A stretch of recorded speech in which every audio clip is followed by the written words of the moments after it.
Hola a todos, muy buenas tardes. Mi nombre es José Luis Estrada y agradezco a todos el que me estén acompañando en este nuestro último día de nuestro curso propedéutico sobre C# 6.0. Ha sido una semana bastante interesante, una semana en la que hemos visto a grandes rasgos qué es el .NET Framework y cómo funciona el lenguaje de programación C# 6.0. Hemos visto las diferentes partes que los componen, hemos visto sus constructores más importantes y hoy, pues bueno, no va a ser la excepción. Hoy vamos a entrar en temas un poquito más interesantes y ya más específicos. Los temas que vamos a ver el día de hoy, en nuestro día 5, el tan comentado link. Vamos a ver qué es link y para qué se utiliza. Vamos a ver ejemplos de link. Vamos a conocer qué son las lambdas y los árboles de expresiones, temas altamente casados o relacionados con link. Vamos a conocer los operadores dentro del link y qué son los proveedores también dentro del link. Cómo podemos extender y cómo podemos crear nuestros propios proveedores para poder ejecutar funcionalidad similar a la que ofrece el link.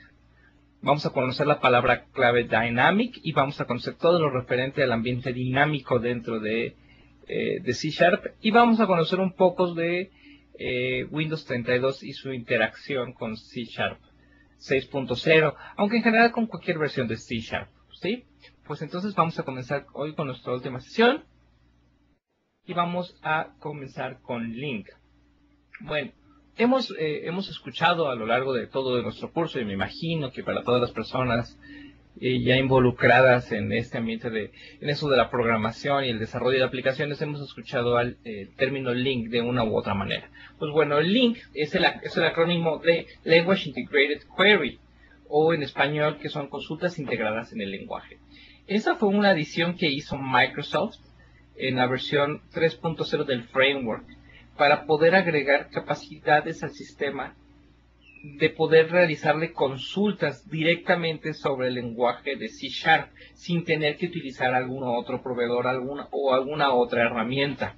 La intención de esto es evitar todo el proceso que conlleva conocer otros lenguajes. Nosotros, por ejemplo, estamos acostumbrados a realizar consultas a bases de datos, por poner un ejemplo, que generalmente es la función más conocida, vamos. Eso conlleva tener que conocer no solamente el lenguaje de programación sobre el que estamos actuando o sobre el que estamos trabajando, sino que nos tenemos que conocer también este otro tercer lenguaje, el cual pues se puede volver complejo porque son dos conocimientos a la vez, que tienen paradigmas y que tienen reglas completamente diferentes una de la otra, tipos de datos, paradigmas, reglas, tipos de ejecución, manejo de excepciones, en sí, es muy complejo. Ado.net ha hecho un excelente trabajo de encapsular todo eso y de ofrecernos una solución orientada a objetos bastante elegante y bastante eficiente. De hecho, no hay nada más eficiente que hacer una conexión a la base de datos usando Ado. Pero es poco natural, es muy intrusiva y sobre todo, pues bueno, requiere un conocimiento extra. Link nos ofrece una herramienta para poder simplificar ese tipo de consultas a la base de datos, encapsularlas usando C# y poder extraer los datos y manipularlos dentro de nuestra aplicación, ¿sí? Pero esto no solamente es exclusivo para para bases de datos. Podemos hacer eso con colecciones de objetos, tanto objetos personalizados como objetos del sistema o como colecciones de entidades. Podemos utilizarlo sobre datasets, que son grupos de datos. Generalmente esa es la entidad con la cual traemos datos de una fuente de datos, principalmente. Podemos hacer queries sobre XML, sobre SQL Server o sobre cualquier interfase que implemente y enumerable. Entonces eso hace que Link sea muy poderoso porque nos simplifica el uso de la búsqueda y manipulación y reproyectación de datos de cualquier tipo y de cualquier fuente de datos y enumerable. Obviamente no es tan straightforward, hay que cumplir ciertas reglas, pero generalmente estas reglas son demasiado sencillas, ¿sí? Para llevar estas reglas tenemos que, bueno, conocer cómo es su integración en el lenguaje. La primera es conocer cómo opera. Generalmente lo haríamos en tres partes, ¿no? Poder hacer una extracción de datos. O para hacer cualquier consulta de datos en general. Primero necesitamos tener una fuente de datos, ¿sí? Es decir, de dónde vamos a extraer nuestra información. En este ejemplo que está aquí en línea, podemos ver que nuestra fuente de datos es el arreglo de números llamado números precisamente. Es un arreglo muy sencillo, es un vector con 7 posibles valores y no tiene nada sencillo. Después tenemos la estructura de la sentencia en donde nosotros hacemos realmente la búsqueda, ¿sí? Que es en esta parte, por así decirlo. Hacemos un for each en cada uno de los números y si ese número es divisible entre 2, recuerden que este módulo significa que si este número es divisible entre 2, nos regresa el resultado, y si ese resultado es 0 es que es realmente divisible, entonces lo agregamos a esta otra colección que se llama non-query, que es donde vamos a guardar nuestros resultados. Pero en todo este bloque del medio es el que realmente ejecuta la sentencia de búsqueda. Y por último, tenemos donde vemos los resultados, ¿sí? Entonces, si se fijan, a final de cuentas, donde está separado necesitamos tres partes. Es generar la estructura de la sentencia, ejecutarla y ver los resultados. Y obviamente tener una fuente de datos. Ese es el procedimiento natural. Hemos visto a lo largo de esta semana cómo todos estos operandos, entonces no es nada nuevo. Todos entendemos muy bien cómo opera esta secuencia de instrucciones, este algoritmo. ¿Cómo solucionamos este problema con LINQ? Reproyectando completamente el uso del lenguaje. Se modificó el compilador para poder hacer uso del mismo lenguaje y que aceptara una nueva estructura de programación. Se hizo de dos maneras. La primera es usando la sintaxis de LINQ, que si se fijan es muy similar a SQL Server, que sería el ejemplo mucho más próximo. Y la sentencia es exactamente, el resultado es exactamente igual, es idéntico, pero si se fijan utilizamos mucho menos código y es mucho más fácil de entender a primera vista. Lo primero que tenemos es la fuente de datos en este momento aquí, que es exactamente lo mismo que teníamos en el otro código. Aquí tenemos la estructura de la sentencia que vamos a realizar. Se puede leer, en inglés se lee directamente, pero en español vamos a tratar de hacer una traducción. Para cada número dentro de números, esta sentencia de aquí es equivalente al for each. Estamos diciendo que vamos de números, de numbers, que es números de aquí arriba, vamos a traer cada uno de los elementos y lo vamos a guardar en num, como si hiciéramos un for each. Y si se fijan, el in es exactamente el mismo concepto. Y lo que vamos a hacer es ejecutar una sentencia que es esta, utilizando la palabra clave where, que es donde hacemos que se cumpla esa sentencia.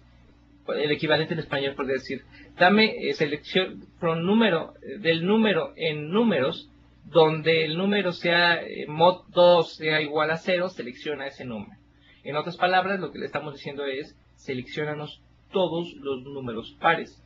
Y una vez que regresamos, que se ejecuta esa sentencia, el valor se guarda directamente en pares. Aquí obviamente me equivoqué, aquí debería de ir pares, pero trate de extrapolar el ejemplo de la anterior. Lo único que hay que cambiar es pares por non-query. Pero lo que sucede aquí es que es justamente en este momento cuando se ejecuta esta sentencia de LINQ, en el momento donde se itera sobre los elementos.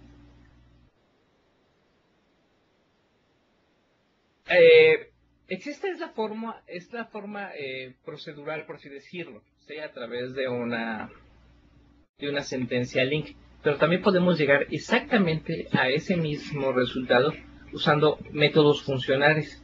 Y si se fijan, esta sola línea es equivalente a estas dos de aquí. Le decimos que aquí vamos a tener el resultado en var, el nombre de la colección que va a tener los resultados, y le ejecutamos el método where, que este es equivalente al where que tenemos aquí arriba. Y le pasamos una función, o le pasamos esta estructura rara que tenemos aquí, que donde ese número, esto es exactamente, es equivalente a esta parte de num_mod 2, igual a 0. Pues esto es la misma versión funcional de esto, y de hecho internamente se ejecuta una versión como esta en el sistema. Esto es realmente LINQ. Lo que está aquí arriba es lo que venimos llamando un syntactic sugar, o es una adecuación que se hizo al lenguaje para hacerlo mucho más sencillo.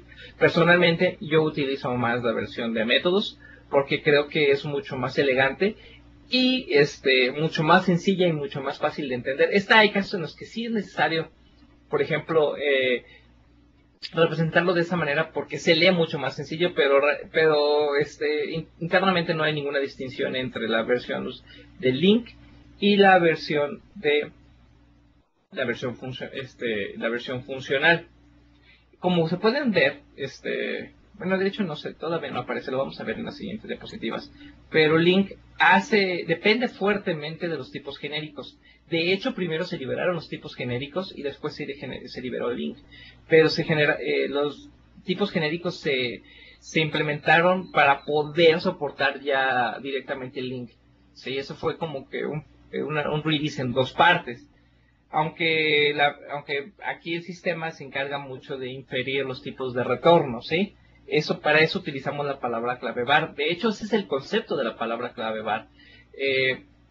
A veces podemos regresar colecciones con clases o con nombres muy complejos o con una estructura muy diferente que incluso puede cambiar de consulta a consulta. Entonces, para simplificar el proceso de recibir ese valor de la consulta, utilizamos la palabra clave var y hacemos que el compilador sea el que infiera por nosotros el resultado. Más bien el tipo de resultado. El resultado siempre no tiene mucha ciencia, pero el tipo de escribirlo, hacemos que el sistema lo haga por nosotros. Ahora, los LINQ no solamente sirve para buscar datos, obviamente, sino que también nos permite transformar datos de un formato a otro, lo que lo hace muy interesante, porque de esa manera podemos reproyectar nuestra información, ¿sí? Y lo que les había comentado que es muy importante es que las sentencias del LINQ, en su gran mayoría, no se ejecutan en este momento. O sea, cuando ejecuto en la última sentencia, cuando la ejecuto esta de aquí, no se ejecuta la búsqueda ahí. O sea, pares no tiene el resultado inmediatamente. Los resultados se ejecutan hasta que intento iterar sobre pares, ¿sí? Eso son resultados diferidos, y eso hace que nosotros podamos seguir haciendo modificaciones a esa consulta. Es decir, podemos seguir agregándole funcionalidad o haciendo mejor o simplificando el número de resultados o haciendo más complejo las reglas de búsqueda. Y hasta el momento en que iteramos sobre ese resultado, es justamente en ese momento en el cual se va a ejecutar o se va a realizar la ejecución de todos los miembros de esa consulta y regresarnos los resultados. Obviamente nosotros podemos cambiar ese comportamiento si justamente al final, antes del punto y coma, agregamos una sentencia toList o toArray. Lo que hacen es la reproyectan a una lista, a un array, e iteran sobre todos los elementos. Entonces, en ese momento nos regresa obtenemos los resultados. Pero sistemáticamente el procedimiento es igual. Al final necesitamos iterar sobre cada uno de los elementos, ¿sí? Ahora, hay algo bien interesante, es precisamente sobre este concepto que está aquí, sobre esta función rara que está aquí, o esa sentencia de caracteres rara. Esas tienen un nombre que vamos a ver, que de hecho es en la siguiente diapositiva, se llaman expresiones lambda o funciones lambda, y esas se reinterpretan en tiempo de ejecución para poder regresar los resultados, ¿sí? Estas pueden ser reinterpretadas tanto como unas expresiones, que son unas clases especiales que nos sirven para poder convertir un tipo de lenguaje a otro, más adelante vamos a ver qué es, o se pueden convertir en delegados, ¿sí? que pueden ser ejecutados y regresarnos una función como cualquier tipo de delegado. De hecho, vimos algo de esto en el primero o segundo día cuando utilizamos la declaración de métodos con cuerpos tipo lambda, ¿sí? Pues bueno, el concepto de lambda sigue siendo el mismo y podemos utilizarlos aquí. De hecho, vamos a pasar a la siguiente diapositiva para seguir viendo eso. Lambdas y árboles de expresiones. Pues bien, comentamos hace un minuto que esa expresión rara que vimos ahí se le conoce como lambda, ¿sí? Una lambda, como habíamos comentado, de hecho, al principio de este curso, es un constructor matemático que viene de un área muy oscura de las matemáticas llamada cálculo lambda. Este cálculo lambda nos sirve para poder representar funciones como objetos mucho más sencillos y que pueden ser manipulados, pueden ser encolados uno detrás del otro y pueden ser reducidos mucho más, reducidos a una complejidad mucho menor. Pero la idea es la manipulación de funciones como si fueran objetos, ¿sí? Pues bueno, ese cálculo lambda se utiliza en lenguajes funcionales y nos sirve para poder manipular mucho mejor las funciones, utilizando ya un sistema discreto de reglas. Pues bien, una lambda es una forma simplificada de escribir métodos. Eso aquí en programación y en C# al menos, eso es lo que es una lambda. Es una función mucho más elegante. Y junto con los métodos anónimos se le conoce como funciones anónimas. ¿Y por qué? Porque los lambdas tampoco tienen nombre, ¿sí? Los lambdas se tienen que definir asignarse a un delegado para poder manipularlo o poder hacer uso de él. Y como eso se hace directamente sobre el cuerpo de otra función, como vimos ayer con los métodos anónimos, pues se le conoce a las dos como funciones anónimas. Para poder utilizar hacer una función lambda, necesitamos el operador lambda, que es que es igual mayor que. Es por eso que hacer una comparación de mayor que, aquí se tiene que utilizar mayor que o igual. Y si está igual y mayor que, como está aquí, se le conoce como operador lambda. Técnicamente, de hecho en español se escucha un poco raro, pero el operador lambda se lee como va a. Entonces, si lo leemos en esta función, que esta es una sentencia lambda, podemos ver que se puede leer como x va a x. Simplemente estamos regresando automáticamente el mismo valor que estamos recibiendo sin modificarlo. Se divide en dos partes, divididos por el operador lambda. Es la expresión de la derecha, que es el cuerpo de la función anónima, que es lo que se va a hacer realmente en la función, y el operador de la izquierda, que son los parámetros de la función, o la variable que entra o va a el cuerpo de la función. Esta tiene varias reglas. Nosotros podemos escribir esto directamente así. Y va a funcionar bastante bien. ¿Por qué? Porque el compilador puede inferir mucho de los tipos, o de hecho infiere la mayoría de los tipos. Entonces, podemos hacer que las funciones lambda sean mucho más fáciles de manipular y sean mucho de más ámbito general que incluso los genéricos, aunque están basados altamente en genéricos. Pero nosotros también podemos declarar esta función de esta manera como tipo int, y no hay ningún problema, como int x va a x, y sigue siendo exactamente el mismo resultado. El valor de retorno de estas funciones también se infiere, y eso está basado en el concepto, en cómo se manipula la variable o las variables o lo que vayamos a regresar en el cuerpo de la lambda, porque podemos incluso recibir un parámetro entero y regresar un string. O regresar cualquier otro tipo de datos, y eso se infiere en tiempo de compilación. Entonces nosotros tampoco tenemos que definir un tipo de retorno en específico, aunque podemos hacerlo para poder satisfacer un delegado mucho más específico, ¿sí? También podemos omitir y crear funciones lambda sin necesidad de un parámetro de entrada, que nada más tenga un parámetro de salida. Y eso se hace utilizando parámetros vacíos en lugar de la primera X, o con un guión bajo. De hecho, ahorita vamos a ver un ejemplo para que puedan ver cómo funciona. Entonces, voy a cambiar a Visual Studio. Permítanme un momentito. Dejen ver. Para empezar, si se quiere dejar cambiar a Visual Studio, no va a pasar lo mismo que ayer. Vamos a crear un nuevo proyecto. Ya voy a convertir visual, ponerla en la pantalla. Permítanme un momentito. Ok, Property Execution Frame. Muy bien. Y vamos a... Ya en este momento deberían de estar viendo mi Visual Studio. Si están viendo Visual Studio, por favor, pongan su tarjetita en color azul, por favor. Muy bien, veo que varios lo están poniendo azul. Espero que todos las estén viendo. Muy bien, entonces vamos a crear un proyecto de consola, igual como los que hemos trabajado. Y vamos a...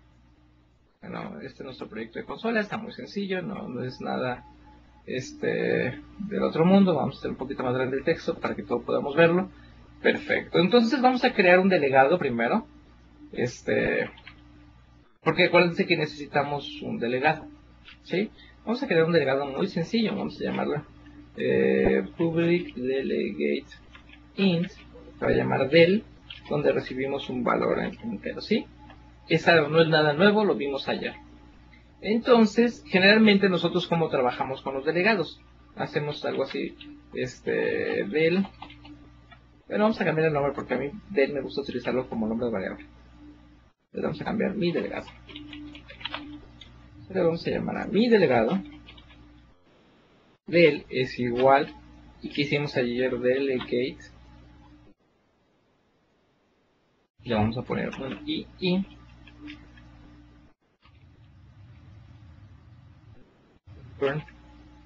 ¿Qué les gusta? Le vamos a poner donde sea i por i.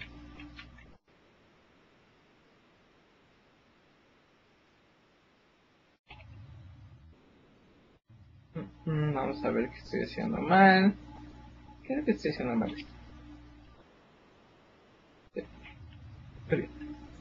¿Sí? Y si le hacemos un console write line, vamos a ponerle del 5. Y vamos a poner obviamente un console read key para poder ejecutar esto. Eso no es nada del otro mundo, nosotros ya vimos esto.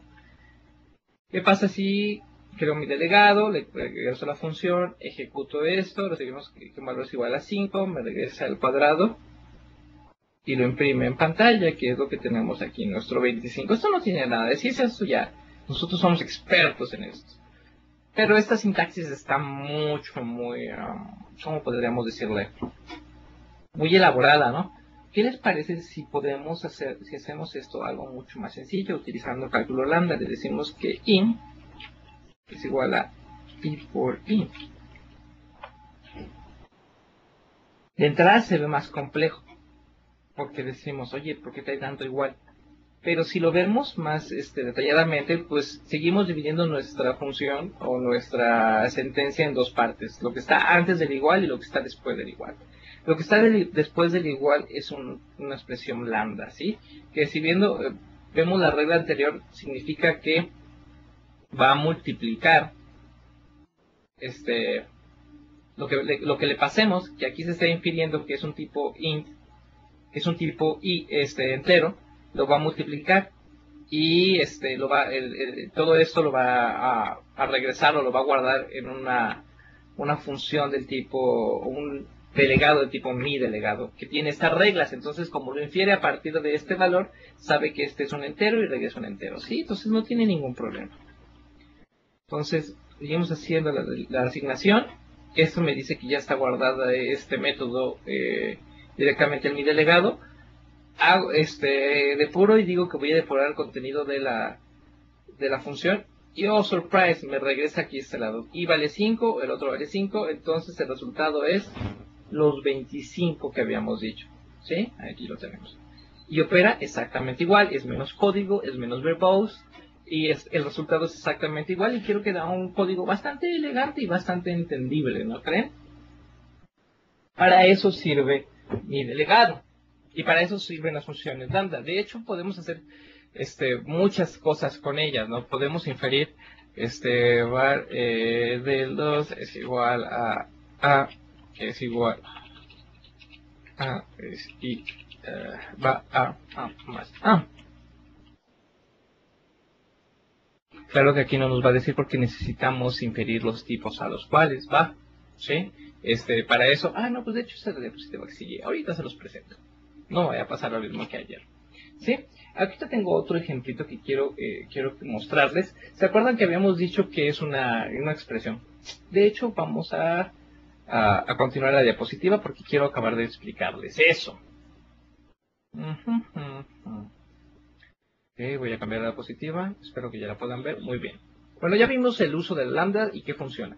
Y cómo funciona dentro de un ejemplo. Pero ahora vamos a ver qué es un árbol de expresión. Un árbol de expresión es una función lambda la cual no está compilada como un método anónimo, ¿sí? Sino que es una estructura, una serie de objetos que representan sintácticamente lo que acabamos de escribir como operador lambda, ¿sí? Eso significa que eso se puede recompilar en otro lenguaje. Vamos a pasar a la siguiente diapositiva, creo que tengo más información de eso. Ahí, ¿sí? Bueno, lo de arriba ya lo vimos, se puede encapsular métodos anónimos o árboles de expresiones. Unos árboles de expresiones representan un código que puede ser reinterpretado para representar instrucciones en otro dominio.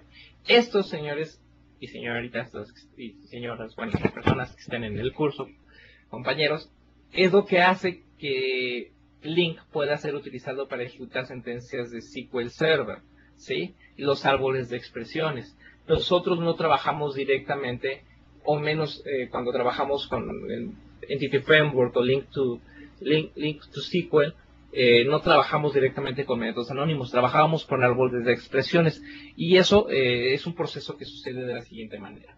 Nosotros tenemos objetos que representan nuestros objetos en la base de datos, ¿sí?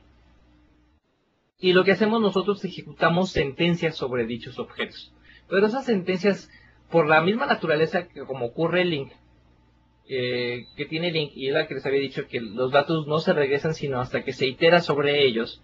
Entonces nosotros podemos crear una serie de sentencias o de consultas un poquito más complejas. Dame todos los datos de la tabla X, donde la columna A sea igual a tanto y la columna B sea igual a tanto, y ordénamelos de manera secuencial por la columna C, que sería generalmente el tipo de cosas que haríamos sobre una base de datos. ¿Sí? Bueno. Cuando utilizamos un proveedor de link, lo que sucede es que no estamos haciendo la consulta en ese momento, ¿sí? Sino que ni siquiera estamos haciendo una consulta directamente sobre los objetos,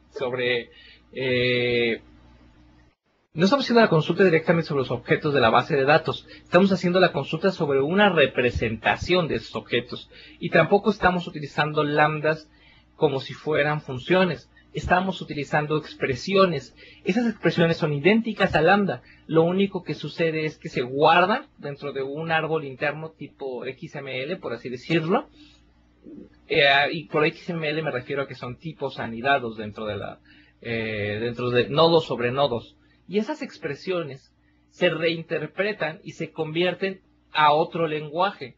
Es decir, en el caso de Link to SQL o de Entity Framework, se convierten a SQL Server, ¿sí? Y esas variables y esas funciones, árbol de expresiones que son del tipo expression, se reproyectan cuando sucede la iteración. Cuando empezamos a iterar, justamente en ese momento, el operador va a la base de datos, retransforma todo el árbol de expresiones en una sentencia SQL Server entendible para la base de datos y nos regresa nuestro resultado basado en el proceso de reinterpretación, ¿sí? Y ya una vez que se regresan los resultados, pues bueno, dado la naturaleza de Link to SQL o de Entity Framework, esos resultados, esos datasets se reproyectan utilizando objetos que nosotros habíamos predefinido previamente, y podemos seguir manipulando esos objetos de manera orientada a objetos. Sí, es muy sencillo. ¿Qué les parece? Pues vamos a hacer un ejemplo de link en el ejemplo que vemos, vamos a hacer un ejemplo ahorita de Link con lo que llevábamos de nuestros ejemplos anteriores de nuestro director de orquesta. ¿Qué les parece? Para poder ejemplificar un poquito cómo opera Link y las cosas que podemos hacer con Link y con los y cómo podría mejorar Link nuestro ejemplito. ¿Sí? Voy a pasar otra vez a Visual Studio.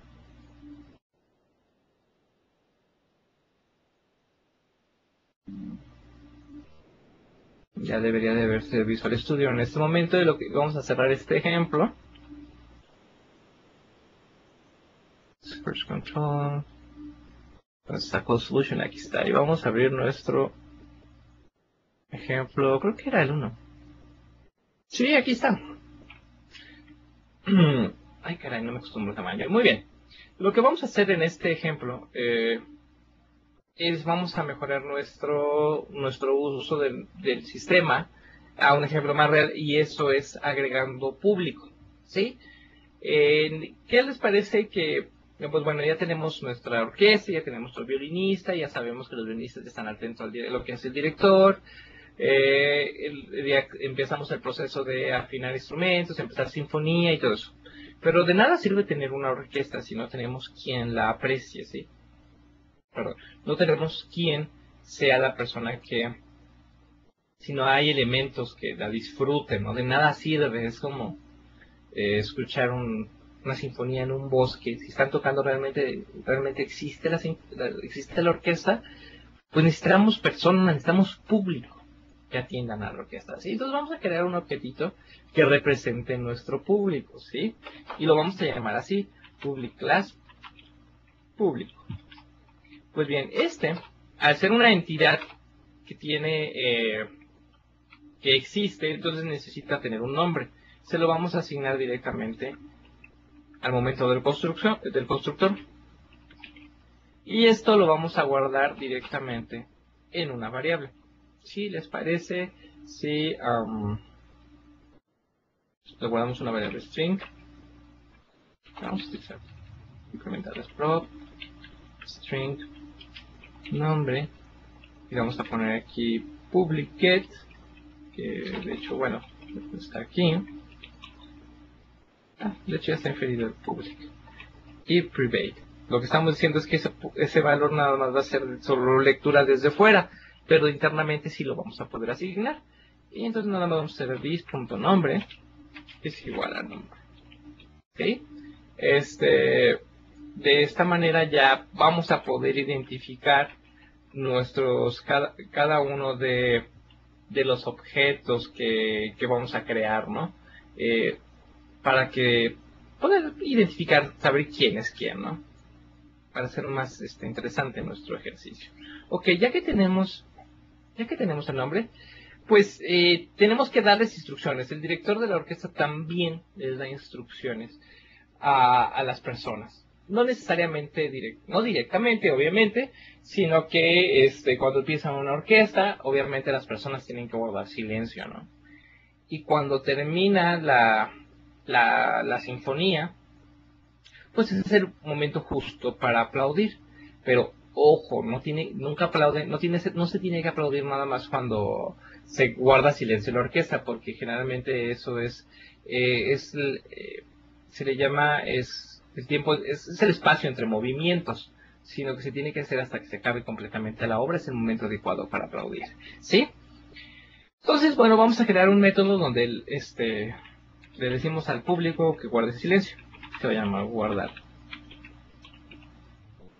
silencio. Y le vamos a decir CW, y le vamos a poner aquí utilizando el operador de interpolación, nombre,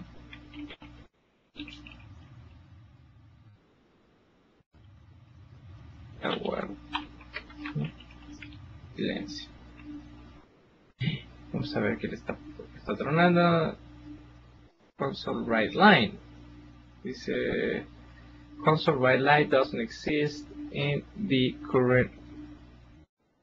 Vamos a borrar que es el ejemplo de ayer. Y vamos a ver por qué nos está guardando silencio. Eso es porque Dice que tenemos un punto y coma, obviamente. Si no, nunca nunca va a ejecutar.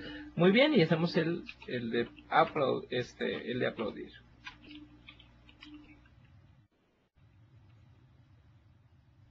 Y vamos a copiar esta línea de código aquí. Y debe decir que el nombre está aplaudiendo. Muy bien, ya que tenemos esta línea de código, lo que vamos a hacer es compilar, vamos a ver, y le tenemos que decir al usuario que, pues bueno, que se ponga a escuchar la sinfonía, ¿no? A nuestro público. Pero es demasiada flojera poder crear, objetos de tipo, crear, no sé, nuevo público. Por ejemplo, la técnica que utilizaríamos anteriormente es, sería algo más o menos así. ¿Qué les gusta? Vamos a llamar una variable list de público. Público es igual a new público. New list público, de hecho. No. Muy bien, sería algo más o menos así. Haríamos un for, en lo cual le diríamos que i sea menor o igual que 50. Vamos a poner poquito, 5. 50 son muchos.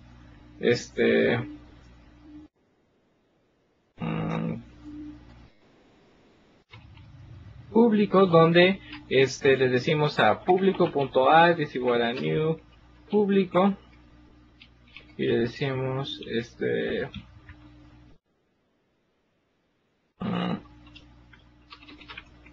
pasamos el nombre de la persona que vamos a estar creando, y le vamos a decir que el nombre de la persona es público,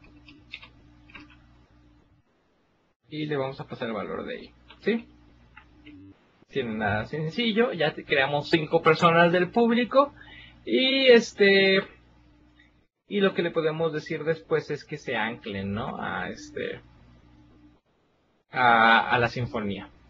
Pero necesitamos primero saber cómo nos vamos a anclar a la sinfonía, ¿sí? Tenemos que el director tiene unos eventillos por ahí, ¿sí? Entonces necesitamos nosotros anclarnos a esos eventos. Entonces necesitamos que el objeto público tenga un event handler, ¿sí? Entonces vamos a convertir este guardar silencio, lo vamos a convertir en un event handler para que tenga mucho más sentido. Entonces, object sender, event args e, y este otro aquí, y esto automáticamente lo convertimos en el formato de los métodos para poder empezar la sinfonía, ¿no? Y lo único que le vamos a decir aquí, está arriba tenemos mucho código, es que este nuevo público o este objeto que creamos se ancle. Lo creamos directamente aquí, vamos a moverlo porque si no, no podemos acceder a él. Yo lo estoy agregando directamente a la colección, y como pueden ver, regresa, no regresa nada al proceso de agregar, pues. Entonces nosotros necesitamos tener acceso al objeto ítem. Entonces le vamos a llamar var p es igual a este. Y nos vamos a agregar nuestro objeto p aquí. ¿Sí? Y después le vamos a decir de manera mucho más sencilla que es de hecho director punto empezar sinfonía más igual p punto, y necesitamos que guarde el silencio cuando empieza la sinfonía, y director punto terminar sinfonía más igual p punto aplaudir, que es cuando se termina la sinfonía, ¿sí? Entonces ya creamos nuestros objetos aquí sin ningún problema. Le vamos a dar F6 y vamos a ver qué sucede. La creación esta ya la conocemos, ¿no? Todo está muy bien. Empezamos a crear nuestros objetos directamente, se anclan a la sinfonía directamente y los agregamos a la colección. La colección es nada más para mantenerlos vivos, ¿no? Realmente ahorita no tenemos no hacemos ningún uso de ellos. Empezó la sinfonía y todos guardaron silencio, ¿sí? De hecho, primero debieron haber guardado silencio antes de que empezaran a tocar, obviamente. Pero eso lo podemos cambiar de otra manera. Y cuando termina la sinfonía, todos terminan de tocar el instrumento y todos empiezan a aplaudir, ¿sí? Hasta aquí todo vamos bien, es muy sencillo, es lo que habíamos esperado. Pero ¿cómo Link puede mejorar eso? Hay muchas formas de hacerlo. Creo que una muy sencilla sería utilizando este link de esta manera. Primero, la creación del objeto público. Si quieren, vamos a hacerlo directamente de aquí. ¿Sí? Vamos a cambiar esto y le vamos a decir from in. Y automáticamente C# ya sabe que ya voy a empezar a escribir código de link. En enumerable, dice, hey, ¿qué es esto? Esto no existe. Necesitamos agregarlo al system.link. Y le voy a decir, créame un objeto o una colección de objetos que empieza en 1 y termina en 5. Simplemente le estoy pidiendo que me cree una sentencia de números. Selecciona o convierte este new público y le pasamos esto que tenemos aquí, que ya lo habíamos inventado y no tiene caso que metemos el hilo negro, ¿sí? Oh, pero dice que no existe. ¿Por qué? Porque estas sentencias de link no me entregan listas, entregan objetos del tipo enumerable, ¿sí? Entonces yo necesito hacer dos cosas: o convierto esto a un toArray, como ya digo, toList, como ya lo había hecho, o lo infiero. Ven, por eso que es preferible.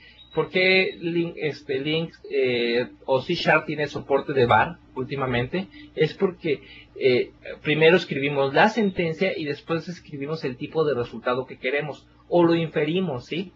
Porque puede cambiar. Yo empecé escribiendo esta línea de aquí me va a regresar a una colección de números, ¿sí? Pero aquí estoy reproyectando esa colección de números y la estoy regresando en una lista de objeto tipo público, ¿sí? Que no es una lista, es una i enumerable.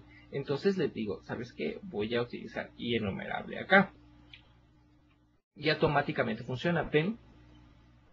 Si yo quiero que esto se vuelva una lista, yo se la tengo que reproyectar. Ahorita les vamos a ver cómo funciona el convertir entre formatos de lista.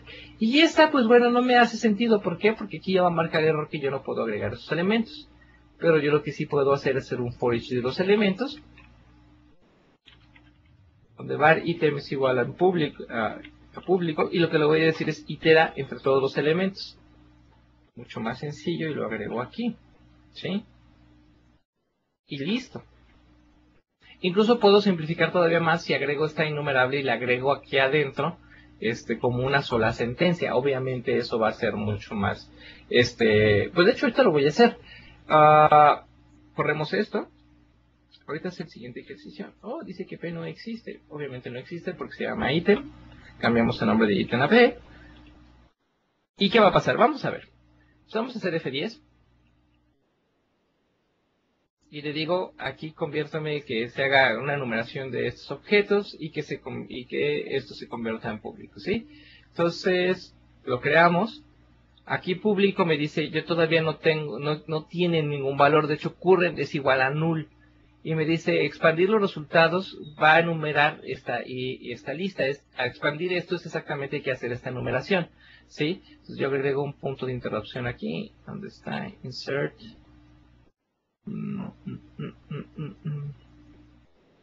Vamos a agregarla aquí. De hecho, nos vamos a llevar el constructor acá para poder ver que el constructor se está ejecutando aquí. De hecho, lo voy a parar todo otra vez para que vean que tiene sentido. Ok. Puse un punto de interrupción en el constructor de público, ¿sí? Entonces todavía no se ejecuta. Cuando llego yo a esta línea, si se fijan, no se ha creado ningún objeto del tipo público. ¿Por qué?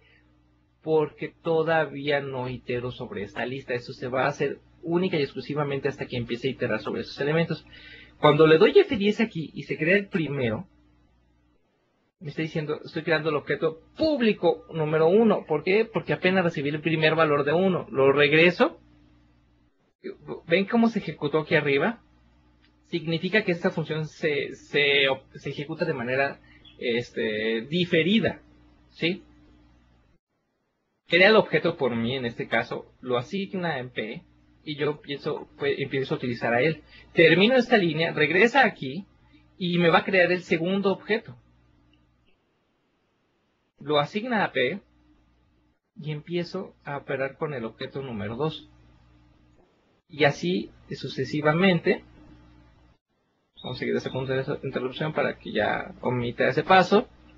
Lo crea y hacemos exactamente el proceso de tocar y terminar la sinfonía, como aparece aquí.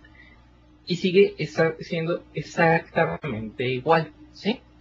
Ahora, esa es la representación de Link como en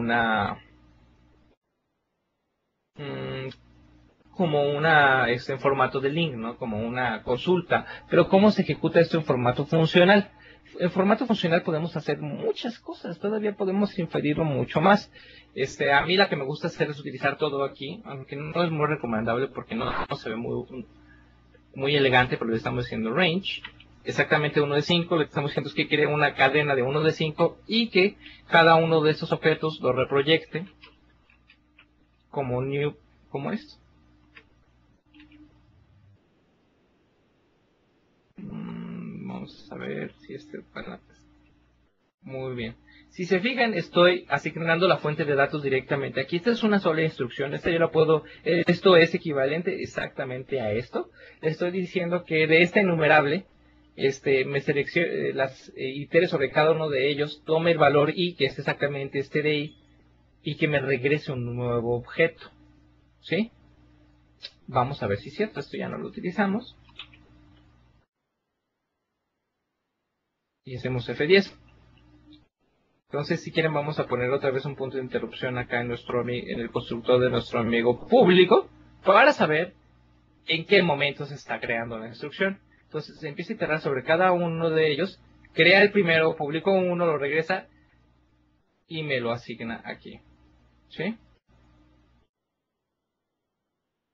Creo uno, me lo regresa aquí. En el momento de regresarlo me lo reproyecta en este otro lado, lo asigna a la variable P y hago la ejecución normal. Y regreso y obtengo exactamente el mismo resultado con relativamente menos código, ¿sí? Es otra forma de utilizar link en formato funcional. Ahora, esto se pone muy interesante. ¿Por qué? Porque esta sentencia de link, al momento de reproyectar objetos, me permite crearlos no solamente en este tipo, ¿sí? Un tipo definido ya sea por mí o por un framework o por un tercero, sino que también me permite crear tipos anónimos. Un tipo anónimo, como su nombre lo especifica, significa que no tiene nombre, ¿sí? Que se puede definir al vuelo. Tiene exactamente la misma definición que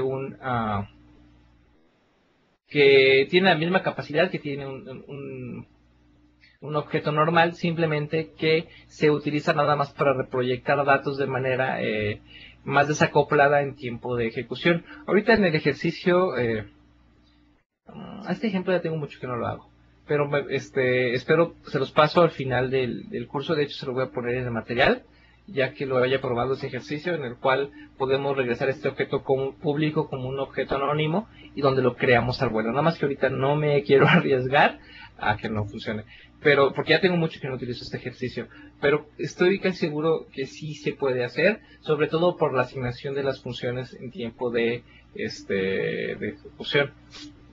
Vamos a hacerlo de una vez, vamos a ver qué pasa, qué es lo peor que puede pasar. Pero no lo quiero hacer aquí, lo vamos a hacer en este formato porque quiero que vean el cuerpo de una manera mucho más general. Vamos a regresar aquí público y vamos a ver. Entonces le vamos a decir que no vamos a querer este objeto, sino que vamos a querer un nuevo objeto. Para definir ese nuevo objeto, le vamos a decir que tiene la propiedad que se llama nombre. No se va a poder. Ya me acordé porque no se puede. De hecho, esta petición se le hice a Visual Studio hace mucho tiempo para que hicieran ese cambio, pero no se puede porque no nos va a permitir crear no nos va a permitir crear funciones directamente, como guardar silencio en nuestro ejercicio o aplaudir utilizando este formato. ¿Sí? No creo que lo hayan agregado todavía a C#, no, al menos no he leído de eso, pero se los confirmo en el material. Sí, no, ya decía yo que no que había algo como no me cuadraba. Perfecto. Pues bueno, después se los pasaré al final. Vamos a regresarlo todo como estaba para podérselos hacer llegar mucho más al final de la semana que entra. Muy bien. Vamos a regresar a nuestras diapositivas. Si tienen alguna pregunta, por favor, somos poquitos, pueden hacerla con confianza. Dice, ¿se ha mejorado el desempeño en las consultas? Porque hay blogs donde indican que la ejecución de iteraciones con link es más tardado. ¿O cómo está esta relación? Es muy interesante, José Bielma. Lo que sucede es que en comparación con una consulta directa a la base de datos utilizando un data reader, obviamente sí va a ser más lento, ¿sí? ¿Por qué? Porque tienes que transformar esa consulta que se hizo dinámicamente en una consulta de texto. Se toma un proceso, toma cierto determinado tiempo. Después se va a la base de datos, se regresa la información y ese dataset que se recibe se tiene que otra vez interpolar o convertir en objetos de programación, ¿sí? Entonces, ese proceso sí es tardado. Hay muchas formas de optimizar ese proceso. Una es precompilar las consultas de link, que hay muchos mecanismos de cómo lograr eso en Internet, dentro de muchos blogs. La otra es evitar traer objetos innecesarios de la base de datos, porque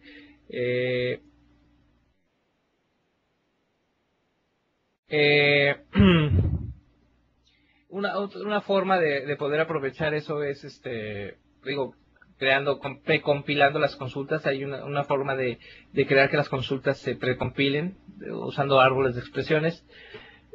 La otra es no regresando objetos innecesarios. Aunque, según dicen, la nueva versión de Entity Framework, que se llama nada más VNext, no recuerdo si le van a cambiar el nombre a Entity Framework 7 o va a empezar de cero, todavía no sé, pero esta nueva versión va a soportar consultas mucho más rápidas porque porque están más optimizadas, ¿sí? Entonces, por el momento sí es un poquito más lento, pero ahora hay otra cosa. El proceso de hacer este tipo de consultas, utilizar estas herramientas, este tipo de herramientas se les llama ORMs, lo que hacen es simplificar el proceso de desarrollo, ¿sí? A lo mejor dices, yo no voy a hacer un sistema ultra rapidísimo, pero estamos en el 2015, ¿sí? No es lo mismo que hace 10 años. Hace 10 años teníamos máquinas Pentium 3, Pentium 4.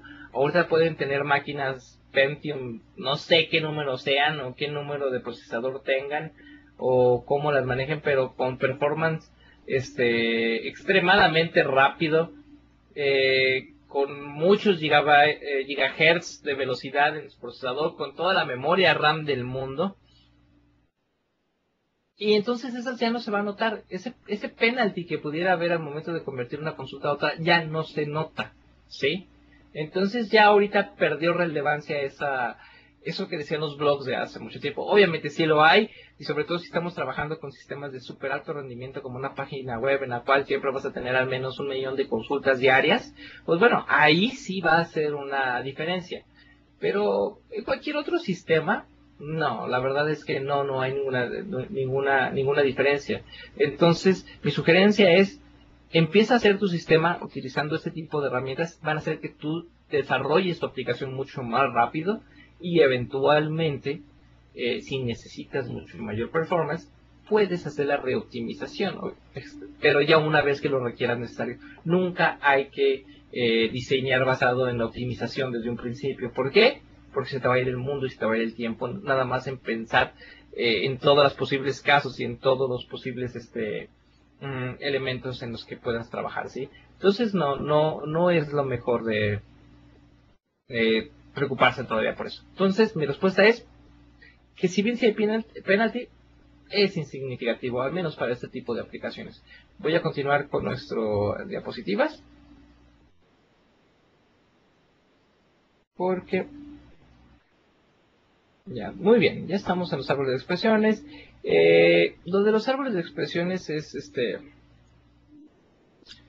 un poquito tricky, ¿sí? Vamos a ver ahorita lo que son los operadores. Ahorita vamos a ver un ejemplo de que son cómo hacer los árboles de expresiones, pero quiero que primero veamos lo que son los operadores, porque eso sí están interesantes. Son los que hacen los que nos dan el secreto del link para trabajar con ellos. Los operadores se dividen en dos tipos. Los que forman parte de enumerable son todos aquellos que me permiten trabajar con los objetos en memoria. Sí, son objetos que están dentro de nuestra aplicación, y los objetos del tipo queryable. Estos queryable significan que se van a convertir en árboles de expresiones y que esos árboles de expresiones se pueden reinterpretar para poder hacer consultas a otras fuentes de datos. ¿Sí? Estas otras fuentes de datos pueden ser, como les había dicho, puede ser un archivo XML, puede ser una base de datos de SQL Server, puede ser Twitter, puede ser Facebook, porque hay link to Twitter, link to Facebook, link to Camel, link to SAML. En fin, hay muchos tipos de link y cada día ustedes pueden crear sus propios fuentes de datos para poder hacer consultas de manera tipo link sobre las fuentes de datos que habíamos comentado. Pues bueno, generalmente las sentencias de enumerable pueden ser funciones anónimas o lambdas como funciones anónimas, pero estos siempre van a ser árboles de expresiones, que si bien ambos se ven iguales, difieren la forma en cómo se ejecutan. Lo que se había dicho, una se ejecuta sobre expresiones lambdas y la otra se ejecuta directamente sobre los objetos con los que vamos a estar trabajando. Hay muchos operadores. Ahorita vimos unos al momento de ver el ejemplo anterior. Vimos el operador from, que solo trabaja en sintaxis de consulta tipo link, y sirve para especificar la fuente de los datos para usar. En sintaxis de funcional se obvia, ¿sí? Si se fijan, cuando escribimos la segunda forma dentro del for each ya no la utilizamos, pues se ejecutan directamente sobre la fuente de datos. Vimos después el operador select, que en forma de consulta produce el resultado de la consulta en sí, especificando los objetos que formarán parte del set de resultados. Estos pueden ser proyectados para regresar datos en otro formato diferente. Pueden ser objetos anónimos, como lo intentamos hacer en un principio. Pueden ser nuevos objetos, como lo intenté cuando convertimos la colección de la lista de números en objetos de tipo público. Vimos también el operador where, que sirve para filtrar datos basados en expresiones booleanas, ¿sí? Regresando aquellos datos que satisfacen la expresión de la consulta. Simplemente es el que ejecuta las condicionales para poder hacer filtros de datos. Es exactamente igual que SQL Server para los que estén familiarizados con SQL Server. El order by nos permite ordenar los resultados de manera ascendente en la consulta, ¿sí? Es muy similar a lo que funciona en SQL Server. También están basados en una función o una expresión que regresa un valor booleano, ¿sí? De hecho, no regresan una expresión basada en una expresión booleano. Están basados nada más en pasarle el nombre del argumento que queremos recibir, ¿sí? Y el operador order by descending es exactamente igual que el order by, nada más que sirve para regresar valores de manera descendente. El operador group by se regresa una colección del tipo, hace una reproyección y regresa un operador del tipo iGrouping. Es una forma de poder agrupar datos basados en una llave. Por ejemplo, si tenemos un objeto de tipo público, podemos regresar que nos regrese todas las personas que tienen el mismo nombre o que tienen propiedades comunes. O, por ejemplo, si hiciéramos una consulta sobre los músicos, regresarnos todos los que soportan afinación, ¿sí? Nos permite reagrupar sentencias de datos. De forma de consulta se necesita utilizar el operador into, ¿sí? Porque es lo que permite reproyectar los resultados del operador group by en una nueva variable. De esa manera podemos hacer la agrupación mucho más sencilla. Y por último utilizamos el operador join, que es uno de los más comunes, el cual crea asociaciones entre secuencias que no tienen una conexión directa. a nivel de modelo. Cuando me refiero es, por ejemplo, tenemos un objeto de... ¿Qué les gusta? Tenemos dos objetos que están separados, pero nosotros, que no hay una relación directa entre ellos, pero nosotros los queremos ligar a través de una propiedad de ellos. A lo mejor tiene una que se llama propiedad.id y el otro se llama propiedad2.id, por poner un nombre, sí. Entonces, esas ID hay veces en que es necesario que usemos los dos objetos porque esa ID es la misma en los dos objetos, no tiene un significado dentro de nuestro modelo. Entonces, en ese momento podemos hacer un join o unir esos dos objetos e incluso podemos reproyectarlos. Pero esos no son los únicos operadores que hay. Tenemos infinidad de operadores. Tenemos el then by y then by descending. Es cuando queremos hacer ordenaciones por varios elementos, ¿sí? Lo que vendría siendo un SQL Server por varias columnas, el reverse que me permite invertir el orden de los elementos en esa lista, el distinct que me hace una ordenación, que me permite regresar los objetos elimina los duplicados en pocas palabras. El except que regresa los elementos de una colección que no aparecen en una segunda colección. Ojo, aquí utilizamos teoría de conjuntos para muchos de este tipo de cosas, que sucede exactamente como en SQL Server. Entonces, el except regresa los elementos, los elementos de un conjunto que no aparecen en el otro. En el intersect, regresa los elementos de un conjunto común entre dos conjuntos. Es donde se unen los dos círculos en un diagrama de Venn, por así decirlo. Intersect regresa los elementos comunes, bueno, el que había dicho. Union, que es lo contrario de intersect, regresa los elementos que no son únicos para cada uno de la colección. Después tenemos un tipo que se llama of type, que regresa solamente los objetos que son de un tipo en específico, ¿sí? Podemos tener una colección de objetos que heredan de una clase padre y yo puedo filtrar por los objetos de una clase derivada. Eso lo puedo hacer ahí. All pues me regresa todos los elementos que satisfacen una determinada instrucción, una condición. O any sirve para saber si tiene algún elemento esa colección o si hay algún elemento que satisfaga tal o cual condición. Contains me permite saber si existe un elemento de esa lista. Select menu me permite reproyectar. Y los demás, pues bueno, skip sirve para poderse saltar elementos de esa lista. Take me permite agarrar un rango de elementos de esa lista. El group join me permite hace que dos colecciones une a dos colecciones basadas en una función para poder seleccionar una llave. Empty me dice si la lista está vacía. Range sirve para generar una colección que contiene una secuencia de números. Esa la usamos hace ratito. Obtener elementos en determinada posición. Tengo funciones para saber cuál es obtener el primer elemento. Tengo funciones para obtener el primer elemento, o si ese elemento no existe, me dé el valor por default. ¿Sí? Eso es bien interesante cuando ya estamos buscando elementos dentro de una lista. Igual single o single of default. Este último funciona muy bien para bases de datos. Dice, regresa el único elemento de una colección de un solo elemento. Ahí estoy suponiendo que esa colección solamente tiene un solo elemento. Si no tiene un solo elemento o tiene más elementos y ejecuto el operador single, va a lanzar una excepción. Pero si ejecuto single o default, no lanza una excepción, simplemente me va a regresar null o el valor predeterminado dependiendo de la colección en la que yo esté trabajando. Vamos a ver. Si quieren vamos a ver unos pequeños ejemplitos de todos estos operadores. Creo que tengo todavía otra diapositiva de operadores.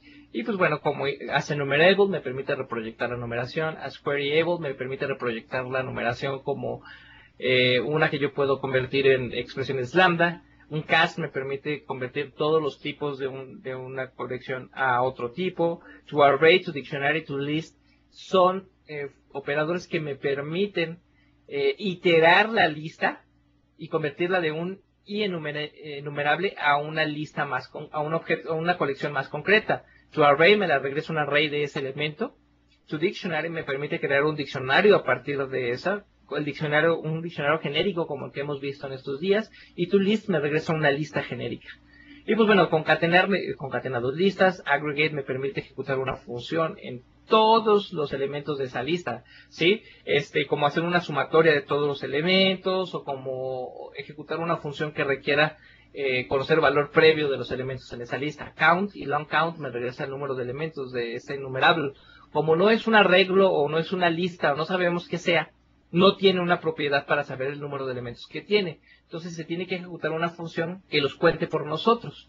Y max y min me permite saber el valor máximo o el valor mínimo dentro de esos elementos. En el caso, hace mucho sentido cuando es una lista numérica, pero cuando no, nosotros tenemos que especificar la regla para eso. Y sum, si es una lista de números o de valores que se pueden sumar, me realiza la sumatoria de todos los números. Eso es muy interesante cuando estamos trabajando con aplicaciones que requieren operaciones matemáticas. Pues estas funciones de aquí son muy interesantes. Y esta que me regresa el promedio, ¿sí? Vamos a pasar a Visual Studio para ver un pequeño ejercicio. Vamos a ver, esta pregunta ya no está. Muy bien, vamos a pasar a Visual Studio. Share Visual Studio. Muy bien, ya que estamos aquí, vamos a cerrar para no practicar el código de aquí. Y vamos a crear, a ejecutar la última que vimos aquí. Este no tiene mucho chiste. Vamos a hacer varios ejemplitos de link para que vean qué pueden hacer. Pues bueno, ¿qué les parece si primero creamos una colección de números que sea del tipo enumerable y del 0 a 100? ¿Sí? Entonces ya 100. Muy bien, aquí ya tengo números. Entonces lo que quiero hacer de aquí es, quiero obtener la colección de números pares de esto, ¿sí? Podemos hacerlo de dos maneras. Podemos hacerlo como en el ejercicio que lo vimos en un principio, ¿sí? Le decimos from n y números. Le decimos donde el número mod 2 sea igual a 0, es decir, que cuando dividamos entre 2 no haya ningún residuo. Selecciona n, ¿sí? Y si quiero imprimirlos, los pares, en vez de decir números, y imprimimos aquí.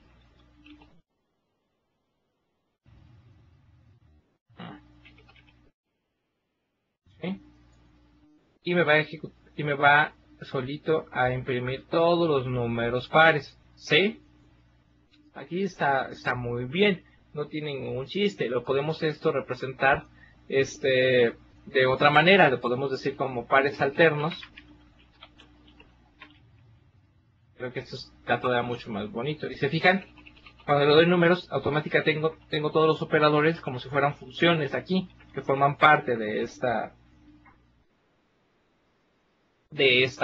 colección. Entonces nada más le voy a decir que where, y necesita que esta función le reciba un predicado donde el valor de entrada sea un entero, que es el tipo de la numeración, y el valor de salida de esta función sea del tipo predicado. Esta es un delegado genérico que se creó, que forma parte del link para poder manipular mejores los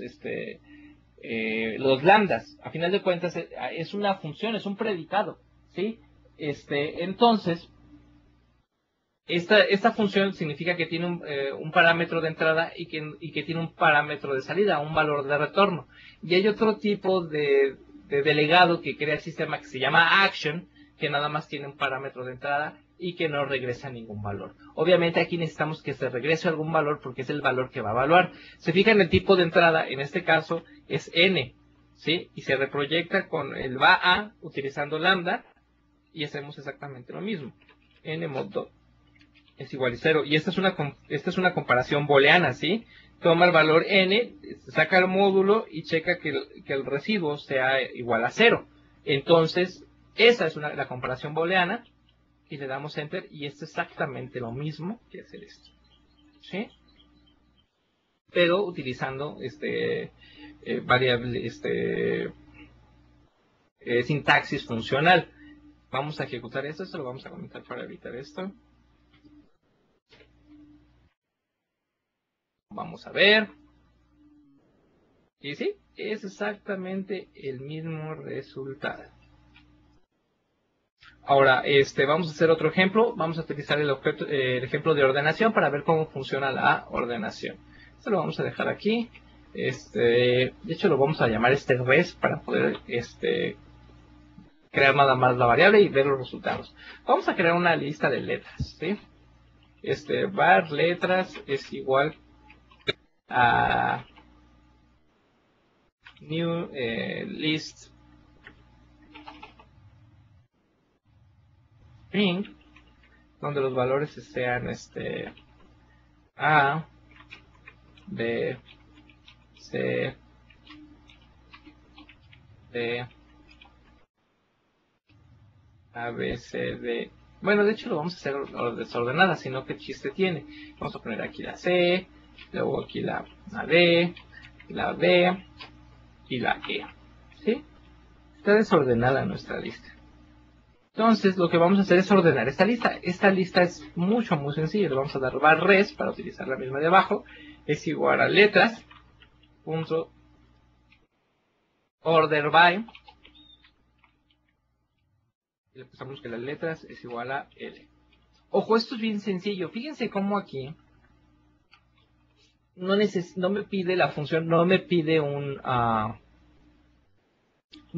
valor de retorno, ¿sí? ¿Por qué? Porque yo no tengo que asignarle un valor, un predicado como el anterior, que regresa un valor booleano para hacer una comparación, sino que tengo que regresarle una propiedad o un objeto, ¿sí?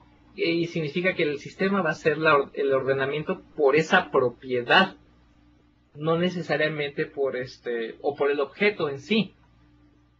A diferencia del predicado de arriba que requería una función para ejecutarse y que esa función regresara booleano. Aquí no, aquí le estamos diciendo ordénamelo por tal propiedad, o en este caso como es un valor primitivo, está ordenado por ese tipo de valor primitivo. Entonces ejecutamos, le damos F5 y automáticamente me lo ordena de manera alfabética, ¿sí? Yo le puedo decir que lo ordene de manera descendente, porque lo tengo aquí, y automáticamente él hace la conversión y el ordenamiento de manera descendente, de manera muy sencilla, ¿sí? Entonces, eso hace que este tipo de funciones sea mucho más, sea muy accesible, ¿sí? Ya no tenemos que inventar nuestro propio código para poder hacer búsquedas muy complejas, o para ordenar números, o para a obtener ciertos valores o combinar valores de diferentes fuentes de datos. LINQ nos ayuda a hacer ese proceso mucho más sencillo, ¿sí? Pues bueno, vamos a seguir con nuestra diapositiva, con nuestra presentación, y vamos a ver qué nuevos ejemplos y qué nuevas cosas vamos a aprender el día de hoy. En nuestro último día del curso propedéutico de C# 6.0. Muy bien. Entonces, vamos a ver algo muy interesante hoy. Son los proveedores. Les he hablado que uno de los proveedores más comunes es SQL Server, ¿no? Que podríamos utilizar LINQ para consultar datos de SQL Server y traerlos como si fueran datos orientados a objetos, ¿sí? Y eso se hace utilizando proveedores. Los proveedores permiten extender LINQ y habilitar cualquier fuente de datos para que sea consultada con LINQ. Los LINQ deben implementar eQueryable, o sea, que la colección que van a regresar sea de ese tipo, y que implementar una interfase que se llama eQuery Provider.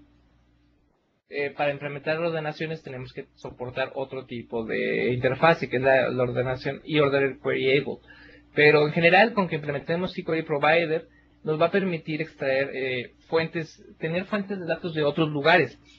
Y eso hace que pues sea realmente flexible y extensible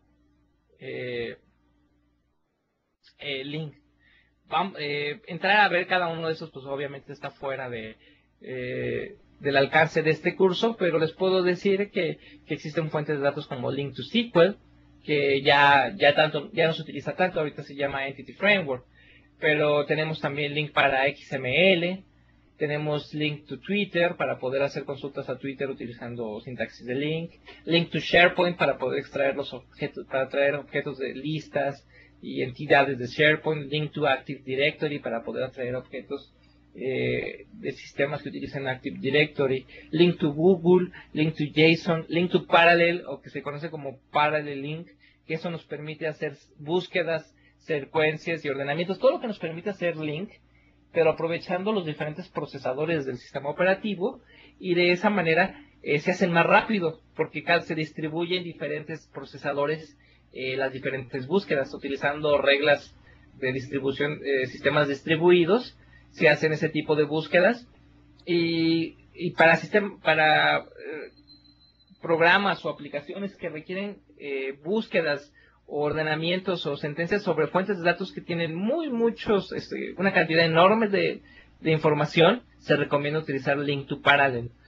Tenemos Link to WMI, que es WMI es un área del sistema que se llama Windows Media Interface. Sirve para hacerle sentencias SQL al sistema y decirle, avísame cuando alguien conecte una USB, o avísame cuando alguien la desconecte, o avísame, o dime el número de monitores que tiene este sistema operativo, o dime el número de procesadores que tiene, el número de núcleos que tiene el procesador de esta computadora, o dame el número de mouse o número de teclados, y ese tipo de cosas. Podemos preguntarle al sistema operativo en una sentencia en sentencias similares a SQL Server.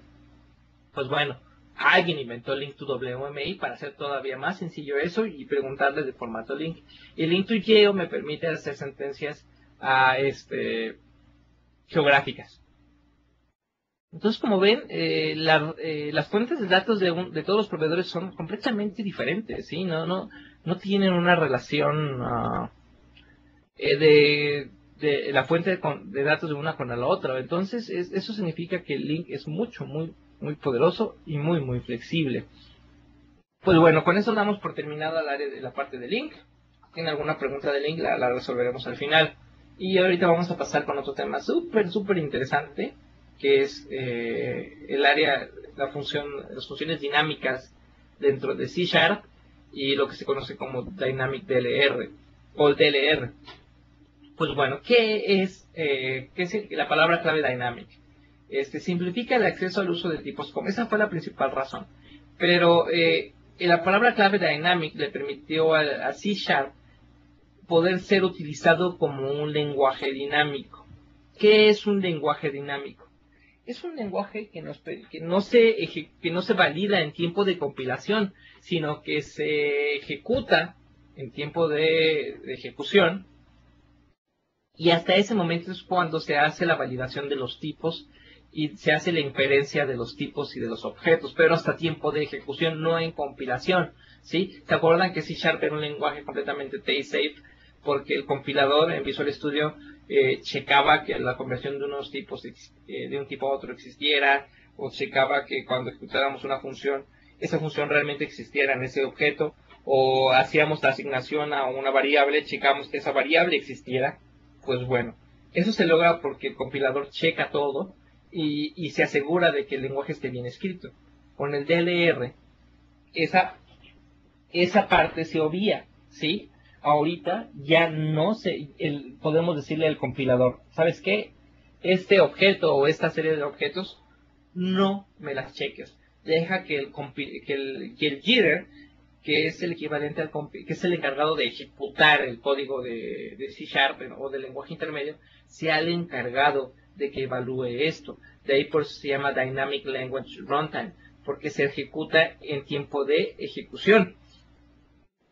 Ahora, lo que decía, el Dynamic es una serie de syntactic sugar también, porque los objetos, no es que existan objetos dinámicos, simplemente son objetos de tipo object que no se evalúa, ¿sí? En tiempo de compilación, y eso hace que pueda hacer cualquier tipo de objetos. Ahorita vamos a ver un ejemplo muy interesante, espero que les guste eso. La magia de todo eso es el DLR. El DLR fue una pequeña área que se le agregó al framework, por ahí del framework 4.0, y que hacía que el framework soportara lenguajes dinámicos, ¿sí?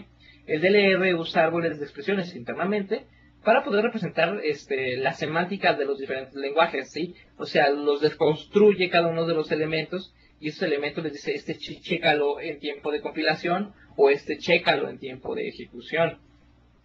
Y se encarga de manipular los flujos y los asignamientos y los diferentes nodos de ejecución que utiliza Dynamic DLR, ¿sí? Es muy interesante cómo funciona. Y pues bueno, lo bonito de esto es que también provee el DLR diferentes objetos que me permiten interactuar de manera más dinámica con el lenguaje. Ahorita, y son los objetos que a continuación vamos a mencionar. El primero de esos objetos es el Expando Object. El Expando Object es un objeto el cual se le pueden agregar o quitar miembros o propiedades o métodos dinámicamente en tiempo de ejecución, ¿sí? Nosotros los programamos, obviamente, pero eso se puede ir agregando conforme los programamos necesitando, ¿sí? Eso hace que nuestro objeto sea dinámico y pueda expandirse completamente. Internamente los Expando Objects son diccionarios, ¿sí? Que están encapsulados dentro de este objeto Expando Object, pero externamente, que es como nosotros los utilizamos, nosotros le agregamos propiedades y se le asigna el valor directamente y se las quitamos y se elimina la propiedad. Es algo muy parecido a lo que sucede en lenguajes como JavaScript y otro tipo de lenguajes dinámicos de este tipo de cosas. Este tipo de objetos también implementa una interfase que se llama eNotify Property Change. Y esa sirve muchísimo cuando trabajamos con sistemas que utilicen el patrón MVVM o Model View View Model, como WPF Windows Phone, o incluso también ahorita en Xamarin se pueden utilizar, porque Xamarin.forms utiliza MVVM y obviamente soporta la interfase eNotify Property Change. Entonces, para los que van a seguir trabajando en el curso que viene de Xamarin.Android, esto les puede ayudar mucho dentro de sus aplicaciones. Y el segundo objeto, que es el objeto Dynamic Object, es como una clase base que nos permite crear objetos que tengan comportamiento dinámico como el Expando Object. Imagínense que nosotros tenemos el acceso a una base de datos utilizando Dynamic Object y inferimos directamente los tipos y se hacen automáticamente las conversiones. Hace muchos años tengo un amigo que imaginó un sistema así, y de hecho alguien lo construyó, lo pueden encontrar en Codeplex, que es un sistema, es un acceso a base de datos completamente dinámico. O sea, tú especificas nada más la cadena de conexión y entonces tú vas especificando el nombre de la base de datos, después el nombre de la tabla o el nombre de la vista, y le puedes ejecutar las consultas directamente sobre esas, y él automáticamente hace algo como Entity Framework y me regresa los valores. Está bastante loco, no tiene una utilidad real práctica, porque es un poquito lento, ahí sí es mucho más lento que Entity Framework, pero como un experimento de utilizar el Dynamic Object es maravilloso. Ahorita se me escapa el nombre, pero espero después pasárselos. Lo voy a poner en el grupo de programación de Facebook, pero ese ejemplo es muy bueno. Déjenme les paso un ejemplito que tengo aquí de cómo funciona el Expando Object. Pasamos a Visual Studio. Muy bien, vamos a abrir Visual Studio. Ay, se nos acaba el tiempo. Yo pensé que esto va a ser rápido. Vamos a eliminar aquí esto. Bueno, lo primero que vamos a tener que hacer es agregar la referencia al DDR. Eso no se agrega de manera nativa, tenemos que agregarla nosotros directamente. Y eso lo utilizamos agregando la librería System.Dynamic. La agregamos como referencia a nuestro proyecto y automáticamente nosotros ya tenemos soporte para tipos dinámicos. Agregamos la referencia al namespace System.Dynamic. Y ahora sí, empezamos a trabajar. De hecho, hacemos lo primero, ¿sí? Vamos a hacer un var object es igual a new expando object y luego le decimos obj.saludo es igual a hola. Y le queremos dar F6 para compilar. Y me dice, no podemos compilar tu proyecto porque no sé qué sea saludo. ¿Cuál es el problema aquí? El problema está en que no le estoy informando al compilador que esto va a ser código dinámico. Yo le tengo que decir explícitamente, oye, este objeto, evalúamelo y opéramelo dinámicamente. Es decir, deja que sea el runtime el encargado de la evaluación de ese objeto. Aquí le estoy diciendo que sea el compilador con esto.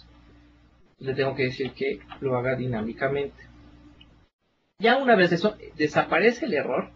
Y lo que le voy a pasar es que le voy a decir al sistema que me imprima saludo. OBJ. ¿Dónde está la lista? Como yo no sé qué objetos tiene, y como el compilador no está evaluando nada, le estoy dejando al sistema, al runtime, que es el que decida. Entonces yo tengo completa libertad de escribir lo que yo quiera. Ojo, ya aquí es mi responsabilidad, al igual que en cualquier lenguaje dinámico, que lo que estoy utilizando, los objetos a los cuales estoy haciendo referencia, realmente existan. Entonces le voy a poner saludo y vamos a ver qué sucede. Luego me expando Object. Ven que se puede checar dentro de Dynamic, que está creado dentro de un objeto de Dynamic. Le agrego saludo y no pasó nada. Pero si ahora sí lo imprimo, me dice exactamente hola, que es el mismo hola que yo le creé aquí, ¿sí? Pero como pueden ver, este objeto lo creé directamente al momento del tiempo de ejecución, pues no lo creé como cualquier otro objeto al final. Entonces eso me permite hacer cosas maravillosas. Yo puedo crearle también métodos, ¿sí? Vamos a crear, por ejemplo, object.método, así de sencillo, y le paso un delegado. Voy a pasarle un action. ¿Se acuerdan que les había dicho que le puedo pasar objetos que tenía dos tipos de delegados que forman parte de link, los action y los function? Como este va a regresar, no regresa un valor, tiene que ser un action. Entonces lo defino de esa manera. Tengo un action que va a que va a recibir un parámetro del tipo string, nada más uno. Y después le digo que necesito esto porque necesito los paréntesis para poder hacer el cast. Y le voy a decir nada más que regrese un valor que va a llamar valor lambda, y lo voy a imprimir esto. Vamos a ver punto writeLine y le voy a pasar valor.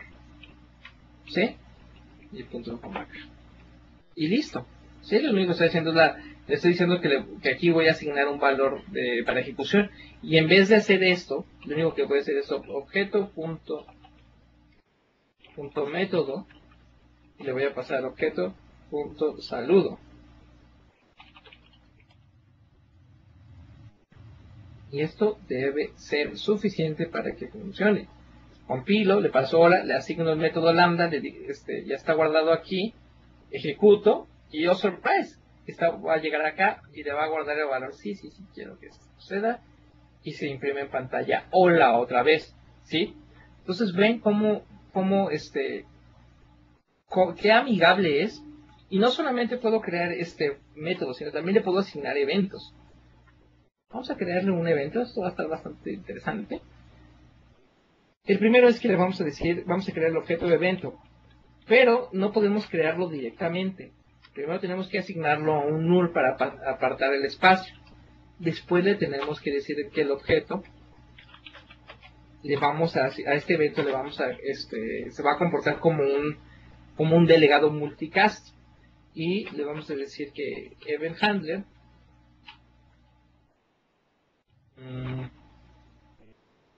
de hecho no necesita que sea event handler, ¿sí? No, vamos a hacerlo más sencillo. Vamos a utilizar nuestro propio delegado string, y se va a llamar mi método.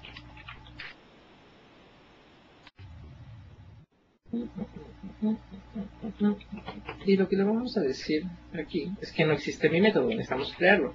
Public static void mi método, que reciba un string valor, y después aquí vamos a imprimir en pantalla que fue el valor que vamos a recibir, ¿sí? Vamos a ponerle el console.writeLine Y le vamos a poner hola. Hola, y es más, vamos a ponerle el nombre aquí. Hola, fulanito.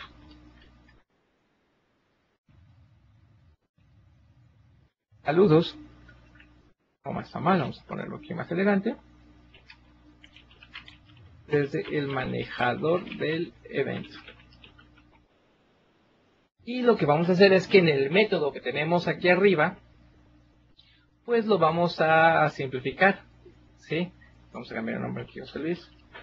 Y le vamos a decir que dentro de esta función, en vez de imprimir el valor que queremos, le avise al objeto que ejecute ese evento, ¿sí?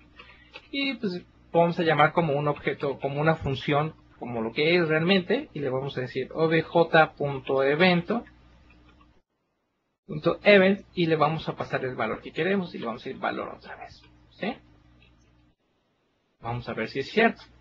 Vamos a poner un punto de interrupción aquí y otro punto de interrupción aquí y vamos a decir exacto. Entonces vamos, fíjense qué relajo hicimos. Creamos una propiedad llamada saludo que tiene mi nombre, ¿sí? Porque es el nombre de fulanito que vamos a saludar. Creamos este espacio y le asignamos un delegado multicast. Después creamos un método que ejecuta este otro objeto. De hecho es un método anónimo. Y ejecutamos ese método anónimo, ejecutamos el método del evento y el evento se va a ejecutar y recibe ese parámetro y me va a imprimir mi nombre dentro del parámetro. Fíjense todo el encadenamiento que hicimos utilizando solamente el expando object, ¿sí? Entonces eso hace que esté muy muy interesante. Y ya, se comporta exactamente igual que los demás y tenemos el mismo resultado, pero todo utilizando el Dynamic DLR. ¿Sí? Espero que les haya gustado este ejemplo. Ahí tengo una pregunta, vamos a ver si la puedo resolver ahorita. Dice, ese método event, saludos, del objeto dinámico no puede ser un string. Por ejemplo, escribe en el texto el nombre y utiliza esa variable como valor dinámico que se convierte en saludos el evento. No te entendí mucho, ingeniero Javier Leal de Venezuela, supongo. Yo puedo asignarle que como parámetro de este evento pase el mismo objeto object y lo pueda recibir yo desde acá. No sé si a eso te refieres, ¿sí? Entonces, no sé si puedes replantear tu pregunta y la contesto al final. Pero si no, no la entendí.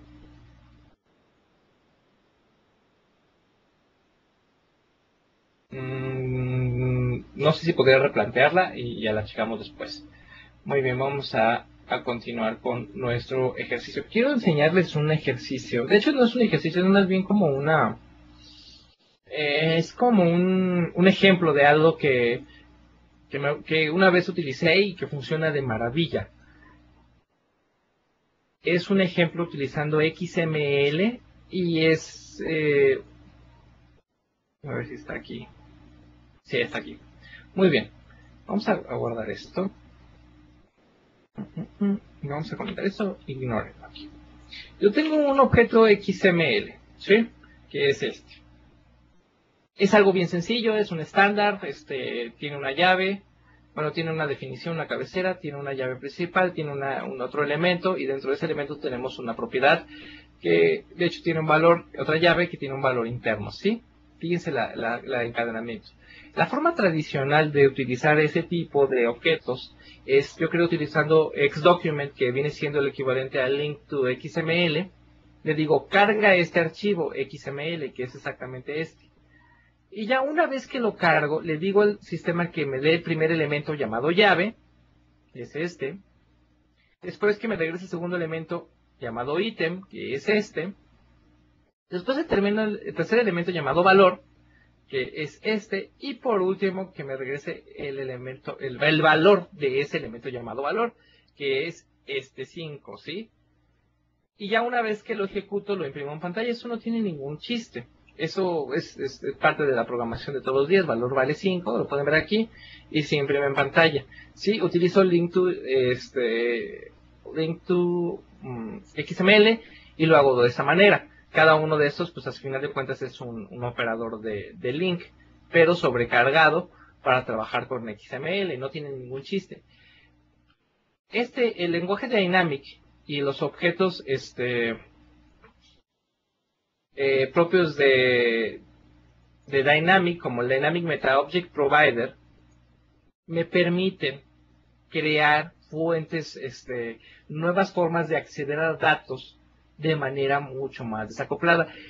El describir cada uno de los elementos se sale fuera del concepto del alcance del grupo, porque son cosas muy complicadas. Este es como eso es un meta object que se guarda en memoria, que convierte realmente el objeto XML al objeto que yo quiero. Y me regresa los valores y hace la búsqueda basando en las propiedades que yo vaya definiendo y al momento de cómo las vaya definiendo. Y este Dynamic Meta Object Provider es el objeto realmente que se encarga de recibir la fuente de datos, y se encarga de ir convirtiendo realmente, ir preguntándole al objeto Meta Object que me traiga este valor que yo requiero, basado en el nombre de una propiedad que yo defino en el otro objeto. No dice nada. Pero ¿qué les parece si en vez de utilizar esto de aquí, le digo a mi objeto, utilizarlo Dynamic, le digo que se crea un objeto llamado Dynamic XML Reader, que es una instancia de esto, que es realmente el que encapsula el proveedor de datos, y le digo, le voy a pasar un objeto XML, porque así me lo requiere. ¿Sí? Y al final de cuentas yo tengo que tener un nodo XML de donde voy a extraer la información. Pero ahora, en vez de utilizar toda esta sintaxis así, yo la ejecuto de la siguiente manera. Reader, que es mi objeto principal, de punto llave, que es este de aquí, punto ítem, que es este de aquí, punto valor, y lo que esto represente me lo asigne acá, en el tipo que sea. Vamos a ver qué sucede. Reader, se crea el objeto, y le digo que me regrese este valor. Se fijan, es un tipo medio raro. XML Reader. Y cuando le digo que me regrese el valor, automáticamente me regresa el 5 que realmente contiene aquí. Pero la diferencia en el uso de esa interfaz es completamente diferente, ¿sí? Esa es la ventaja de utilizar Dynamic. Claro que no es muy natural, no estamos acostumbrados, al menos en C# y en .NET, a este tipo de interacciones con el lenguaje. Pero a partir de esto y de la flexibilidad que tiene .NET para poder agregar nuevos lenguajes, nos ha permitido poder utilizar lenguajes dinámicos ya conocidos como Python y Ruby dentro de C#, y todo gracias al DLR. Entonces allá sí podemos hacer cositas como esa porque el lenguaje lo permite, ¿sí? Aquí lo tenemos que crear a través de otro objeto porque el lenguaje en sí, a pesar de tener ese soporte, no tiene ese soporte nativo. Nosotros tenemos que crearlo o buscar proveedores que ya lo hagan, pero sin embargo es posible. Entonces sí ven la diferencia entre cómo utilizar un lenguaje estático y cómo utilizarlo de manera dinámica, y realmente tener aprovechar las ventajas que nos ofrece. Pues bueno, para que lo tomen en cuenta en sus proyectos, y si algún día ofrece y es necesario así que se pueda hacer, háganlo. Ojo, si una de estas cosas no existiera, lanza una excepción, lo cual está correcto, ¿sí? Porque cualquier cosa que suceda tenemos que tener una excepción, entonces va a lanzar una excepción cuando algo no exista. Entonces, como ven, espero que este ejercicio les haya gustado. Este código se los puedo pasar también después para que lo utilicen y jueguen con él, y que vean que lo analicen y puedan utilizarlo ustedes en sus proyectos o en sus ejercicios. Pues bueno, vamos a continuar con nuestras diapositivas. De hecho, ya es el último set de diapositivas, ya para terminar este día 5 de programación de nuestro curso propedéutico de C# 6.0. Y pues bueno, el último punto es interacción con Windows 32. El concepto de tener Dynamic y de todas estas ventajas de que esos cambios que se hicieron a Windows 32, muchos se hicieron para poder soportar mucho mejor la interacción con el sistema de Windows. Acuérdense, cuando todo esto sucedió todavía no existían otros. Bueno, sí existían, pero no eran nativamente soportados, o Microsoft no daba ese soporte. Lo tenía que hacer a través de otro tercer proveedor, que en este caso era Mono. Pero ya ahorita, pues bueno, el ecosistema sobre el cual funciona el framework es más alto. Pero originalmente todo esto se desarrolló para soportar Windows 32. Windows 32 es la forma en cómo se lo denomina a todo el set de funcionalidades para operar con el sistema, con Windows, con el sistema operativo. para poder interactuar con sus diferentes tipos de objetos, como son COM Plus, componentes de C++, ActiveX o la API de Windows 32. ¿Por qué? Porque estas funciones muchas son dinámicas, estas funciones están sobrecargadas de muchas maneras y las sobrecargas no tienen las ventajas que tiene Visual Studio para saber el número de las sobrecargas. O sea, puede ser de cualquier tipo, de cualquier forma, y la inferencia es horrible porque a veces no pasas ni siquiera a un objeto predefinido, pasas a apuntadores. Entonces hace que el código no manejado, que es como se le conoce cualquier código que no forma parte del .NET, sea mucho más complicado de utilizar y de interactuar con él. Hay muchas técnicas para interactuar con código no manejado, como el pinbook, que es el Platform Invoke, que se utiliza para poder hacer llamadas a código no seguro, que son usa el atributo de DLL import para importar las funciones y ejecutarlas como si fueran métodos en clases de C#. Está usando TLBimp, que es el Type Library Importer, que importa objetos COM y crea wrappers. Un wrapper no es otra cosa más que un conjunto de clases que encapsulan otra funcionalidad que nos permiten interactuar y nos permiten instanciarlas y operarlas como si fuera un objeto normal de C#. De hecho, Visual Studio automáticamente crea wrappers de objetos COM cuando nosotros los agregamos a una referencia, como una referencia. Y la otra técnica es exponiendo C# para ser usado como COM. Nosotros podemos modificar el proyecto para decirle, oye, agregarle un COM type, un COM ID, y que es un with, y lo va a agregar y lo va a exponer como un objeto COM. Pero otra de las ventajas más grandes que tiene esta cosa es para poder interactuar con Microsoft Office, ¿sí? Office es un objeto completamente COM, ¿sí? Entonces, para poder trabajar con él, pues necesitamos tener las herramientas para poder interactuar con esos objetos COM. Pues, ¿qué les parece si interactuamos un ratito con un objeto COM para ver qué sucede? Y este va a ser nuestro último ejemplo. Cerramos este proyectito, solution, y creamos uno nuevo. Nuevo proyecto de tipo consolas y para poder hacer referencia a nuestros objetos COM tenemos que agregarle la DLL que encapsula COM. Entonces tenemos todas esas DLLs en las extensiones de las assemblies en Visual Studio. Decimos Microsoft Office Interop Excel. Y le vamos a decir que vamos a utilizar las librerías de Interop de aquí. Déjame ver cuál vamos a seleccionar. Creo que es esta 15. Muy bien. Entonces ya agregamos el Interop de Excel. No lo agregamos. Me faltó hacerle add Microsoft Office Interop. Está el Excel, más arriba, más arriba.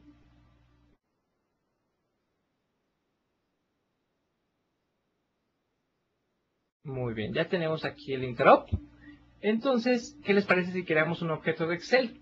Esto es bien sencillo como hacerle var Excel es igual a new, Microsoft Office.interop.excel.application. ¿Sí? Si fijan, es una interfaz, pero él solito no la va a crear por nosotros. Aquí con que hagamos esto ya nos crea la referencia automáticamente a eso.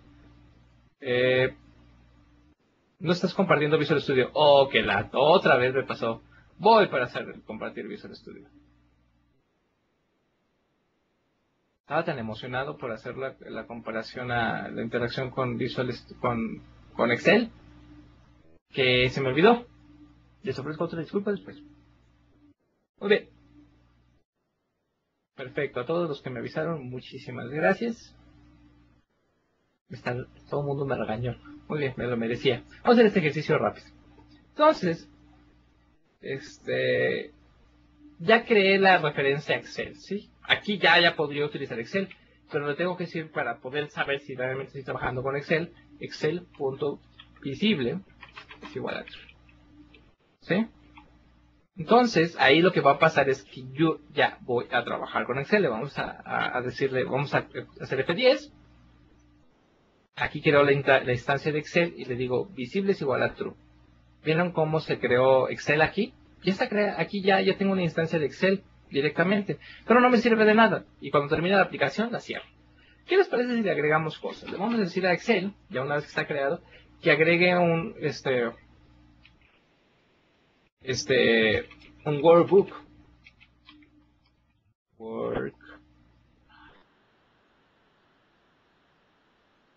Work.as. Decimos que agregue, no necesitamos pasar ningún template, y así ya lo agregamos. Después le vamos a decir que queremos trabajar sobre una hoja, porque acuérdense que un workbook puede tener muchas hojas. Hay que seleccionar una, le vamos a decir que se llame worksheet, es igual a excel.activesheet, que selecciona la hoja activa. Entonces a esa le vamos a agregar unas cosas, no sé, que le vamos a agregar dos columnas. Entonces vamos a decir que las celdas, ¿se fijan? Yo no tengo acceso directamente a esto. ¿Por qué? Porque esto es dinámico. Si yo no sé realmente los objetos que yo estoy utilizando, pues. Entonces todo esto me permite agregarlos de manera mucho más nativa y mucho más fácil que utilizando la antigua manera que teníamos que hacer referencia absolutamente a todo. Y era horrible. Aquí nosotros podemos hacer cosas como A es igual a números, punto y coma, y aquí les decimos, copiamos esto, punto B es igual a letras. Vamos a correr esto, F6, ya se compiló y vamos a empezar a hacer esto. Abrimos Excel, lo mostramos. Supongo que sí están viendo Excel, ¿verdad? Así les va a preguntar, levante la mano que no puedo ver Excel. Ok, y después creamos un workbook. Si fijan, esto ya cambió. Seleccionamos la primera de las hojas y le decimos que agregue la primera columna en la primera celda. En la celda de la primera columna que agregue la letra números, la palabra números, y en la segunda celda agregue letras. Aquí está, números y letras. Aquí ya cerramos esto. Vamos a seguir agregándole más funcionalidad. Después, ¿qué les parece si les agregamos un rango de valores? Sí, utilizando link. Entonces le hacemos enumerable, punto range. Decimos, no, vamos a agregar 26 valores. Y le vamos a decir que lo convierta a una lista. Y le vamos a decir que a los elementos de esa lista itere sobre ellos.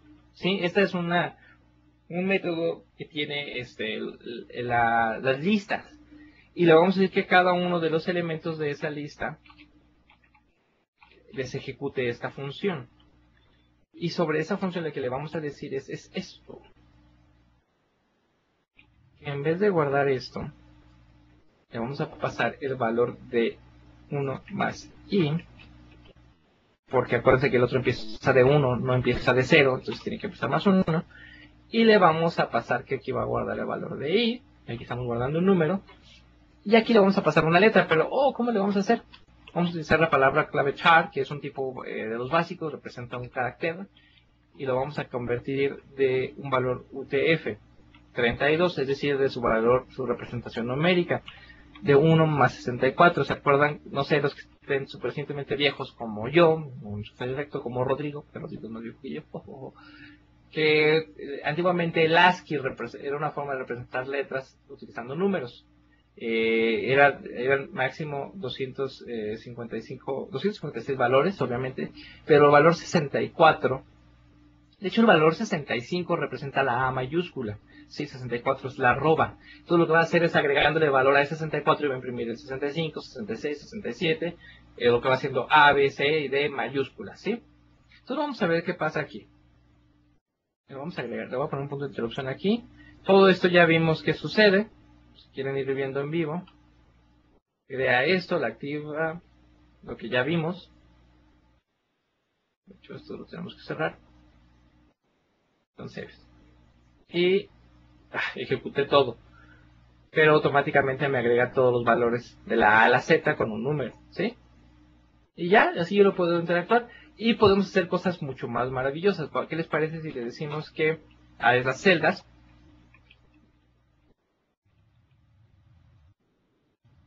de la 1,A que le ponga un formato? Para esto necesitamos conocer unas enumeraciones, porque no es tan sencillo. Estas enumeraciones están en Microsoft, .office, .interop, .excel, .excel range, de autoformat, y aquí ya le defino los diferentes valores de autoformat que yo quiero, y aquí existen de tipo numérico, prefectos, de color, de listas. Esto ya lo vamos a poner autoformat clásico 1, ¿sí? Es nada más una numeración que me permite asignarle un valor. ¿Y qué va a pasar cuando se lo asigno aquí? Bueno, al segundo le vamos a asignar un valor a esa celda nada más. Le vamos a hacer B y le vamos a decir que le asigne otro valor de esto. Entonces vamos a ejecutar todo nuestro código, se crea todo y ¡pum! De aquí le ejecuta automáticamente los, ¿dónde está? Los formatos clásicos que tiene.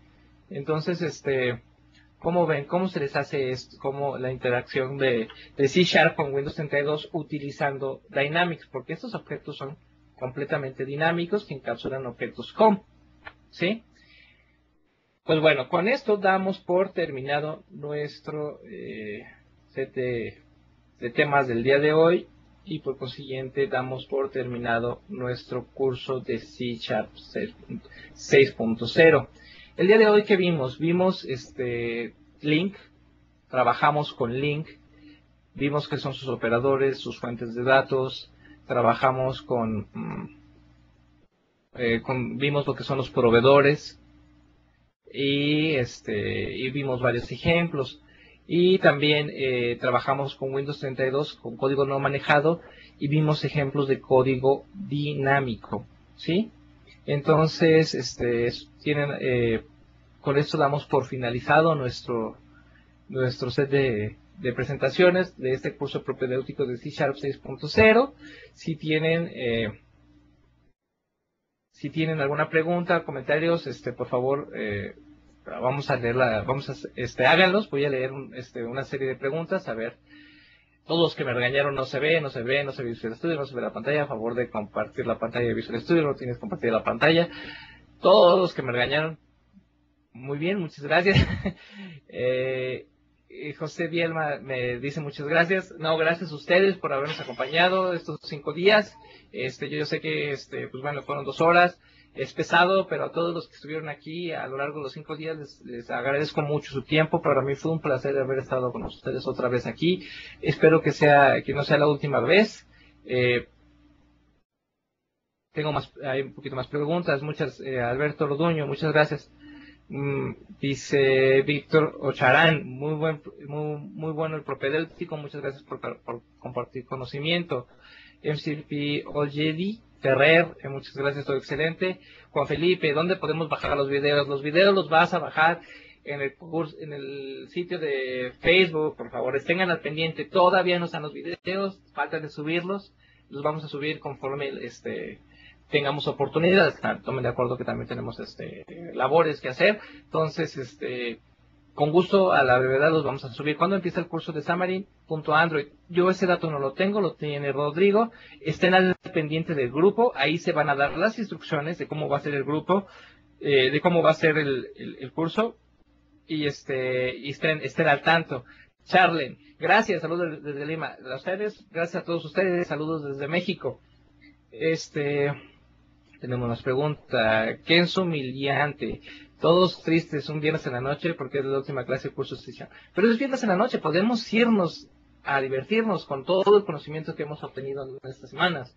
Marlene: ¿en dónde dijo que se suben los videos? Se cortó cuando lo mencionó. El grupo de Facebook.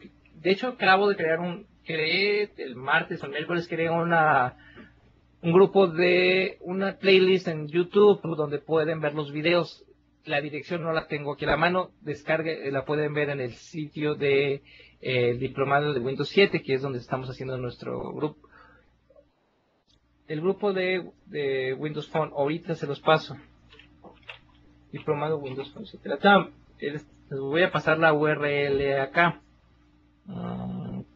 Permítame, ¿dónde lo voy a poner? Lo vamos a poner en un whiteboard y lo voy a poner como texto aquí. Esa es la URL del grupo donde estamos haciendo los cursos y donde va a estar la URL para descargar los videos o para que los puedan ver en YouTube. Pues bueno, a todos otra vez más les agradezco, muchas gracias, les agradezco su tiempo y pues no me queda más que desearles muy buenas noches a todos. Que descansen y estamos en contacto. Hasta luego.